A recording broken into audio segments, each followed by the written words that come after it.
Buenos días, soy Nicole Wrigley. Y soy Joanna Lee.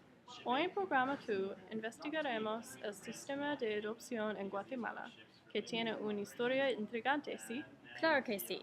De los 1940, izquierdistas de Guatemala instalaron reformas liberales de economía, incluyendo la redistribución de la tierra de la élite a la mayoría de los pobres. Sin embargo, de los 1950, el CIA de los Estados Unidos reemplazó todos los dictadores comunistas del Sudamérica, puesto que una década de la reforma social fue borrada.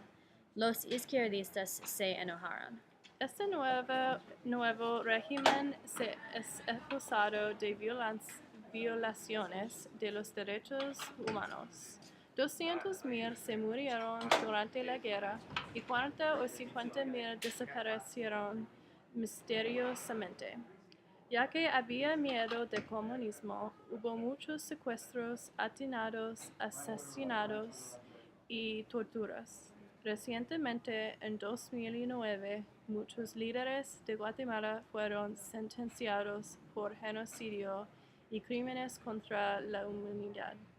Después de más de 3 décadas de guerra civil y dictadores opresivos, la mayoría de la población masculina estuvo muerta, y por consiguiente había una inundación de huérfanos. Actualmente se estima que hay 370,000 niños sin hogar.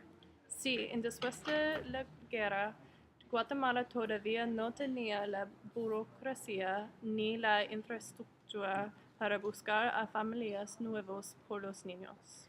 A causa de la abundancia de los huérfanos y la falta de la capacidad a mantenerlos, un mercado se presentó. Al comienzo era más o menos inocente.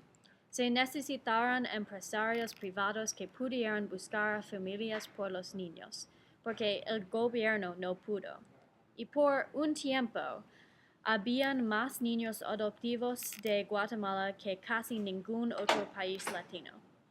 Pero lamentablemente, la corrupción entró al sistema privado de adopción en Guatemala. Cárteles ilegales se presentaron. Estos carteles empezaban a secuestrar a los niños que ya tenían una familia. También empezaban a secuestrar y pagar a las mujeres para embarazarse y para dar sus bebés a la cartel. También, más de el secuestro, hay muchas declaraciones que los carteles torturaban a los niños y las mujeres. Todavía habían muchos miles de niños adoptivos de Guatemala, y muchos de los niños se originaron en los carteles ilegales. Cuando se descubrieron este problema y estos carteles, el gobierno, la policía y el sistema de la justicia no tuvieron la infraestructura ni el personal para reparar el problema. Finalmente, en 2007, el gobierno de Guatemala reformó su legislación para que cumpliera con los requisitos de la Convención Hague, que requiere un proceso riguroso de investigación de los niños para adopción. Incluye pruebas de ADN y una investigación comprensiva de las historias de los niños. Pero todavía era el mismo problema. Guatemala no tiene la infraestructura, el personal, ni ningún poder a ejecutar las reformas. Por eso, las reformas de cumplir con los requisitos de la Convención Hague solamente logró parar todas las adopciones de Guatemala. Ya que el gobierno no pudo tramitar los niños y la ley obligó que los niños fueran tramitados, casi toda la adopción de Guatemala paró. Por ejemplo, el año pasado, 2012, Solamente 7 niños fueron adoptivos de Guatemala a los Estados Unidos. ¿Solamente 7? Sí, solamente 7. Muchas personas quieren que el sistema de adopción de Guatemala sea tan seguro y fácil como el sistema de adopción de los Estados Unidos, pero no es tan sencillo.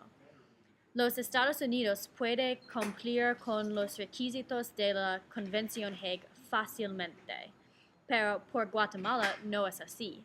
Y por eso, las dos opciones son una parada al proceso de adopción de Guatemala o el riesgo de un mercado negro de los niños en Guatemala. Las ambas son opciones malas. Sí, los estadounidenses necesitan darse cuenta de que la reforma no es tan fácil como la reforma en los Estados Unidos. Guatemala es tan diferente y el proceso de adopción es un proceso extremadamente importante y difícil. Sin ayuda, el proceso va a ser lento. Estadounidenses que quieren adoptar no deben presionar para atajos o menos ahorros, porque esos son necesarios. El problema real es del gobierno y la falta de burocracia y la falta de poder en general. Afortunadamente, ese año el director ejecutivo de UNICEF, o Fondo de las Naciones Unidas para la Infancia, está tomando medidas para mejorar la infraestructura en Guatemala con el bienestar de los niños como su primera meta. Gracias. Esto concluye nuestro programa, pero mañana vamos a hablar sobre el arte de México. Gracias por su atención.